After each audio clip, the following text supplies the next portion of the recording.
Welcome to சுடுதண்ணி. இன்னைக்கு நம்ம வீடியோவில் இந்த ஃபெஸ்டிவல் சீசனுக்காக ஒரு சூப்பரான ரெசிபியோட தான் வந்திருக்கேன். கருப்பட்டி மைசூர் பாக் எப்படி பண்ணுறதுன்னு பார்க்கலாம். இது எப்படி நல்லா சாஃப்டாக ஆறுனதுக்கு அப்புறமும் ஹார்ட் ஆகாத மாதிரி பண்ணுறதுங்கிற டிப்ஸோடு நான் சொல்லியிருக்கேன். இதில் சொல்கிற ஒவ்வொரு சின்ன சின்ன விஷயமும் ரொம்பவே இம்பார்ட்டண்ட் இந்த மைசூர் பாக் பண்ணுறதுக்கு. ஸோ இந்த வீடியோவை ஸ்கிப் பண்ணாமல் கடைசி வரைக்கும் பாருங்கள். இதோட இன்க்ரீடியன்ஸை நான் டிஸ்கிரிப்ஷன் பாக்ஸில் கொடுக்குறேன்.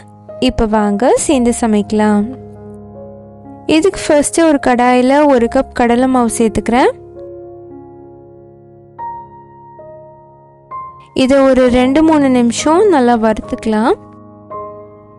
கடலை மாவை வறுக்கும் போது கலர் மாறிடக்கூடாது. ஸோ அடுப்பை லோ டு மீடியம் ஃப்ளேமில் வச்சுட்டு லைட்டாக வாசம் வர அளவுக்கு வறுத்துக்கோங்க. இது மாதிரி ஒரு 2-3 நிமிஷம் வறுத்ததுக்கப்புறமா தொட்டு பார்த்திங்கன்னா வார்மாக இருக்கணும். இப்போ இது ரெடியாக இருக்குது. இதை நம்ம சலிச்சுக்கலாம்.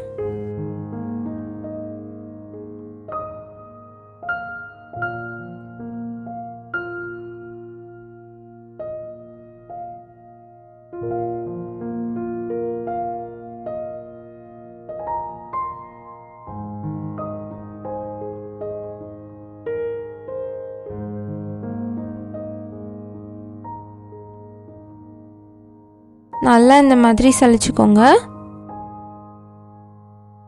மைசூர் பாக் நல்லா சாஃப்டாக வரணும், லம்ஸே இருக்கக்கூடாது அப்படின்னா கண்டிப்பாக நம்ம சலிச்சு சேர்த்தா தான் அந்த மாதிரி கட்டி கட்டியாக வராமல் இருக்கும்.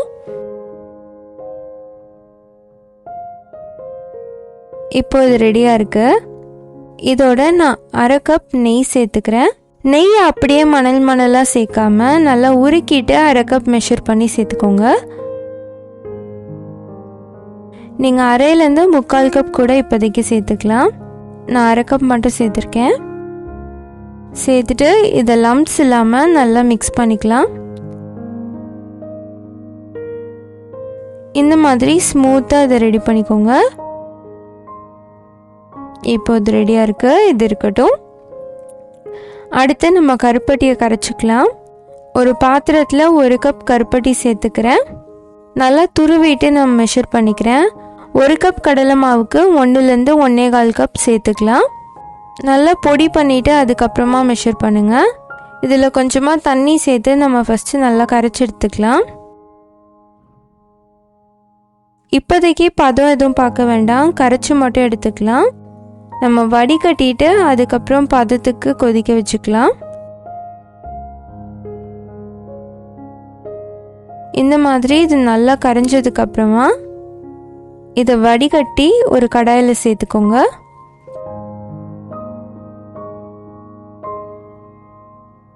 இப்போ இதை ஒரு கம்பி பதத்துக்கு நம்ம நல்லா கொதிக்க வச்சிடலாம்.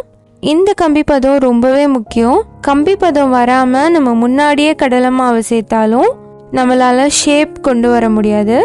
இல்லை ரொம்ப அதிகமாகி 2 கம்பி பதம் போயிட்டாலும் அது ரொம்ப ஹார்டாகிடும். அப்போ அது ரெண்டுமே வராமல் நம்ம பார்த்துக்கணும். கரெக்டாக அந்த ஒரு ஸ்ட்ரிங்கில் தான் நம்ம ஸ்டாப் பண்ணோம். ஒரு அரைக்கு மேலே ஒரு கம்பி பதம் வரைக்கும் நம்ம வச்சுக்கலாம்.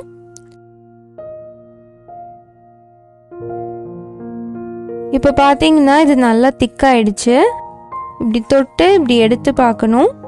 அப்போ இந்த மாதிரி ஒரு கம்பி மாதிரி வருது பாருங்கள். இப்படி நல்லா வரணும். இப்போ இது ரெடியாக இருக்குது. இதில் நம்ம ஆல்ரெடி கரைச்சி வச்சுருக்க கடலை மாவு மிக்ஸை சேர்த்துடலாம்.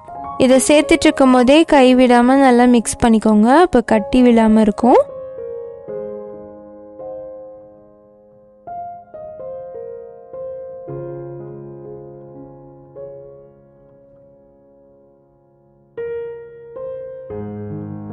இது மாதிரி நல்லா மிக்ஸ் பண்ணிட்டே இருக்கலாம்.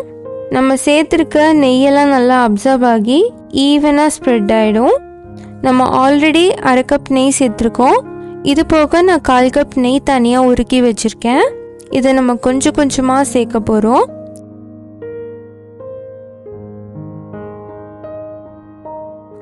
இது மாதிரி நல்லா மிக்ஸ் பண்ணிட்டே இருக்கும் போது அப்பப்போ கொஞ்சம் கொஞ்சம் நெய் சேர்த்துக்கோங்க.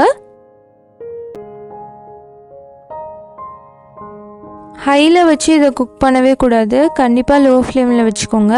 அது ஸ்லோவாக குக் ஆனால் தான் அந்த கடலை மாவு ஸ்மெல்லாம் போகும். இப்போ பார்த்தீங்கன்னா இன்னும் கொஞ்சம் நெய் சேர்த்துருக்கேன். நான் சேர்க்குற நெய் ஒவ்வொரு டேபிள் ஸ்பூனாக சேர்த்துருக்கேன். இது நல்லா திக்காயிட்டே வரும்.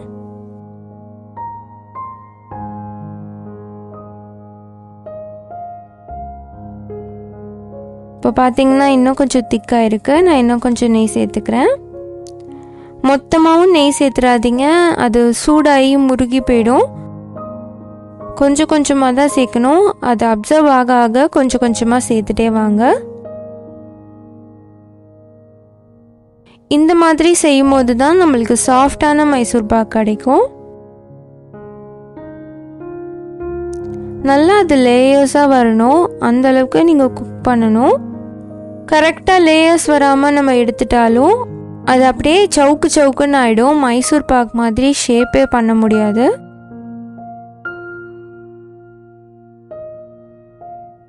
இப்போ பார்த்திங்கன்னா நம்ம கிண்ட கிண்ட அதோட பாத் அப்படியே தெரியும். நம்மளுக்கு பார்த்தாலே அந்த லேயர் லேயராக வர்றது தெரியும். இந்த மாதிரி நல்லா குக்காக இருக்கணும். நீங்கள் கையில் எடுத்து கொஞ்சம் உருட்டி பார்த்தாலும் அது நல்லா கையில் ஒட்டாமல் உருண்டை பிடிக்க வரும். ஸோ அதை வச்சு நீங்கள் கண்டுபிடிச்சிடலாம். இதை நான் க்ரீஸ் பண்ணி வச்சுருக்க ஒரு பாத்திரத்தில் மாற்றிக்கிறேன். கண்டிப்பாக ஒரு பட்டர் பேப்பர் இல்லாட்டி பார்ச்மெண்ட் பேப்பர் போட்டுட்டு நீங்கள் ஊற்றுனீங்கன்னா உங்களுக்கு ஈஸியாக இருக்கும் டீமோல்ட் பண்ணுறதுக்கு. அவ்வளோதான். இப்போ இதை நல்லா ஆற விட்டுருங்க. ஆறுனதுக்கப்புறமா இதை நம்ம பீஸ் போட்டுக்கலாம். இருக்கட்டும். இப்போ பார்த்தீங்கன்னா அது நல்லா ஆறிடுச்சு. 1 மணி நேரம் ஆயிருக்கு. இதை இப்போ டீமோல்ட் பண்ணிடலாம். பாருங்கள், சூப்பராக செட் ஆயிருக்கு.